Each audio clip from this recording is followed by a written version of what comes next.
আজ মাটির দোকান থেকে শুরু করে মোহিনী মিলে যাওয়া সব গল্প তুলে ধরবো এই ব্লগে। তো hello guys, this is me সাজি আক্তার। কেমন আছেন সবাই? আশা করছি সবাই ভালো আছেন। আমি একটু অসুস্থ আছি, আমার জন্য সবাই দোয়া করবেন। যাই হোক, চলুন ব্লগে যাওয়া যাক। হয়তো আপনারা অনেকেই নাম শুনেছেন, আবার অনেকের কাছে একেবারেই নতুন, কিন্তু এই মোহিনী মিল একসময় শুধু কুষ্টিয়ার নয়, পুরো বাংলার গর্ব ছিল। আর সেটি দাঁড়িয়ে আছে ভাঙা দেওয়ালের মতো, নীরব আর বন্ধ হয়ে। তবু এর প্রতিটি ইট, প্রতিটি মরিচা ধরা লোহা আমাদের বলে যায় ইতিহাসের গল্প।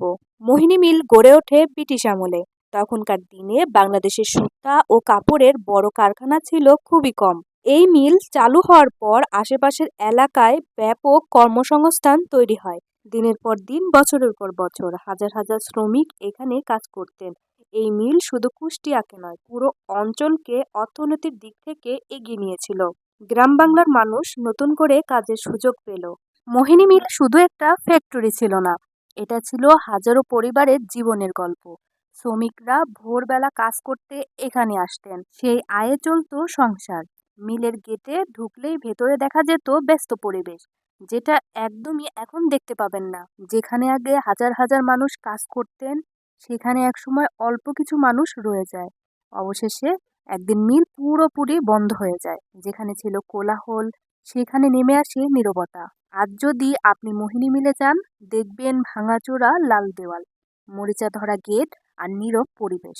বন্ধুরা, মোহিনী মিল শুধু একটা কারখানার নাম নয়, এটি আমাদের ইতিহাস, আমাদের ঐতিহ্য, আমাদের পূর্বপুরুষদের শ্রম, ঘাম আর স্বপ্নে গড়ে ওঠা এক শিল্পকেন্দ্র। এই মিল আমাদের শেখায় শ্রম আর যত্ন ছাড়া কোনো উন্নতি দীর্ঘস্থায়ী হয় না।